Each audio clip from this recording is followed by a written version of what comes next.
Have you ever seen the rain by Creedence Clearwater Revival? We're going to start with the introduction, which should sound like this.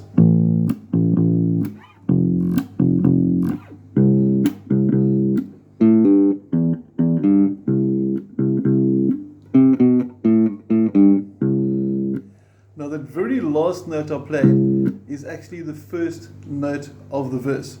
So we're going to divide this video into three sections. Obviously the introduction that I just played, then the verse, and then we're going to tackle the chorus.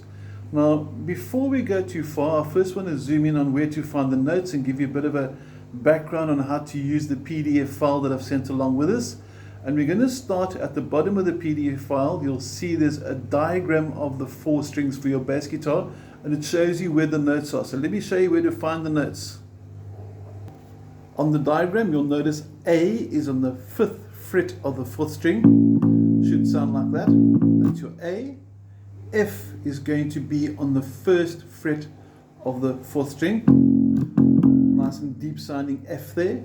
And then C is going to be fret 3, string 3, and C should sound like this. And those 3 notes are the opening 3 notes before you do riff number 1 in the introduction. And now we're going to show you the rhythm that we need to do it, but we're going to focus onto our picking hand for a short bit. We're going to start playing the A note, but we're focusing on the technique that we're going to need.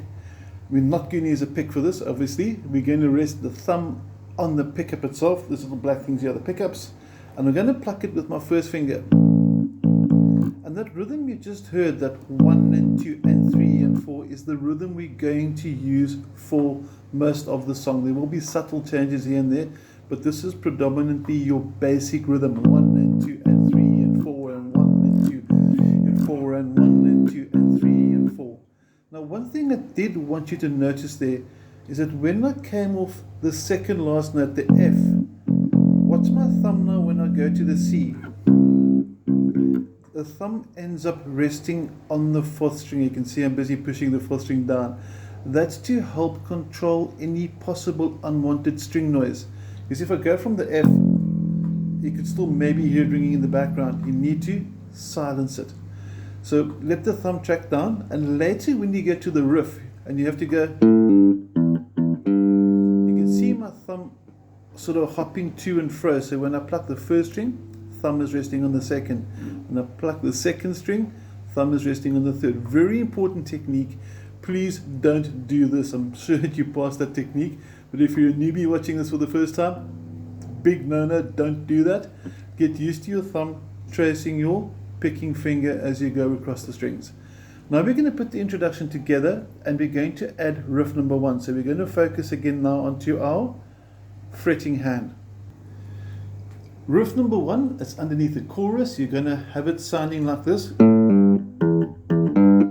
And to play it through slowly, I'll use the 1st finger. I'll push my 1st finger down on the 2nd fret. That's what the 2 is telling me to do. I'll pick it, and then the 0 is that. In other words, I've got to play an open string. But there's a technique over here called pull-off. Now, in order to appreciate what pull-off means, I'm going to have to quickly zoom in again onto my picking hand. And we're going to have to split it in 2. In other words, I'll pick the 2. Now watch this over here. Watch that there. He flicks off the string. They call that technique a pull-off. So one more time. I'll pluck the 1st string that's in the 2nd fret, and then the 2nd note is sounded as a release of the 1st finger, snapping off or pulling off being the correct terminology. And after that, you pick the next notes. But let's get back into the tab. You've got the pull-off technique under control now. Let's get that intro going a bit better. As we said, we got the pull-off over there, going onto the 2nd string now, fret 2, and then 2 again, back to the open, and your timing 1 and 2 and 3 and 4, and you have it. Let's play it through with me. 2 and 3 and 4 and 1 and 2 and 3 and 4. And for the next one now, for riff number 2, I just want to get the riffs under wraps and we'll put everything together. You have to get all the way to fret 5, but notice I'm using my pinky. Please get your pinky working. Normally it's our weakest finger, but if you don't push it, it's never going to get control, and it's going to go.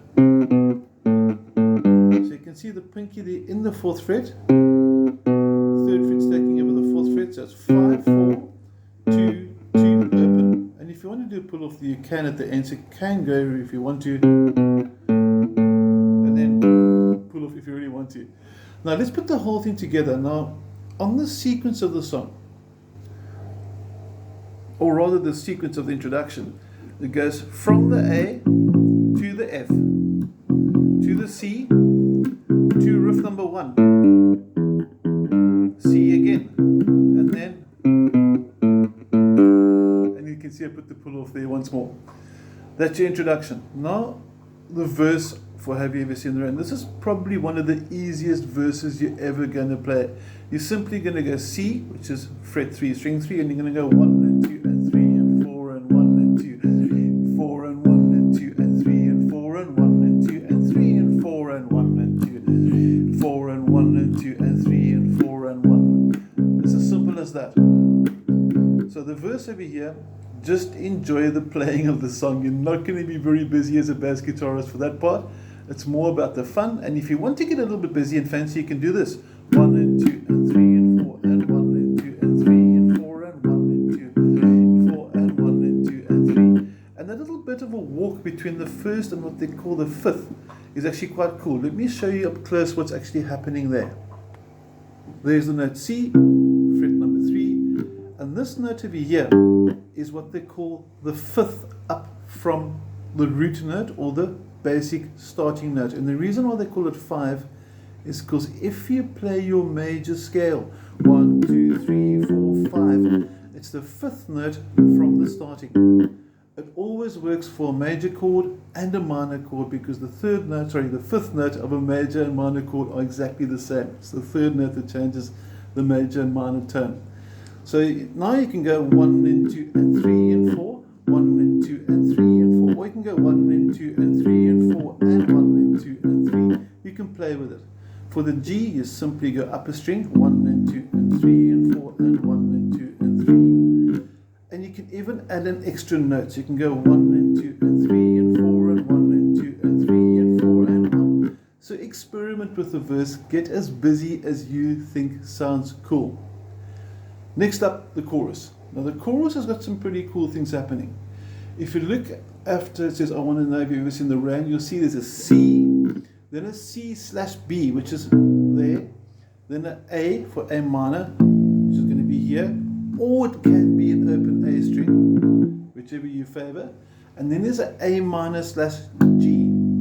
Now whenever you see something like C/B written down, you always take the second note, because the first note, for example, in C/B, C is what your guitarist is going to strum as a chord, and B is the new bass note that you're going to play against that, which gives a nice leading feel. They're sort of going C into and then to A. See how nice it sounds. Or I could have gone and played the A over here. So you got choice, but let's put the the chorus together. You got F, 1 and 2 and 3 and 4 and G. And now you got that little rundown of C, C with the B bass, A minor with a G bass, back to F, G, and again. And one more time, C to G, and C and riff 2. And you go to verse number 2. So there's choices here. For that whole C, C, B, A minor, G, you can either use the open string. We're just going to get a different angle now so you can see and appreciate what I'm trying to say. So we could either have gone like this. There's my A, or I could have done this. And I'm using the open A string instead of that. They both sound the same. Personally, I like the fretted note because I've got control over that. If I've got an open string, there's no control. If I want to slide it or bend it, I can't. But if I'm over here, I can vibrato it, I can slide it, I can have some fun with it, I've got control. So as a sort of a guideline, not an absolute, I try and avoid open strings as best as possible. Okay. Anyway, before we finish off, I want to now play the whole way through, and I want you to play along with me. So I'm going to play through the introduction, a full verse and a full chorus, and I'm not going to play any fancy stuff or too fancy. I might add a little fifth in for the verse there, and I want you to accompany me and see how it goes. Got your A ready for the beginning? Are you ready? 1, 2, 3, 4, and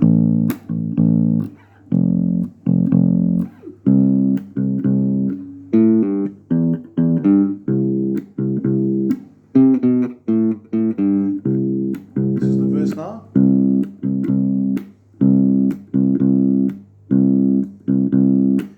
G,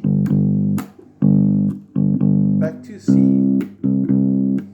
third line, and the fifth,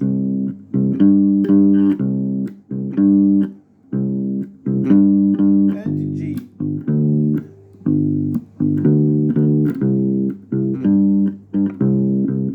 and chorus, and here's the drawing down.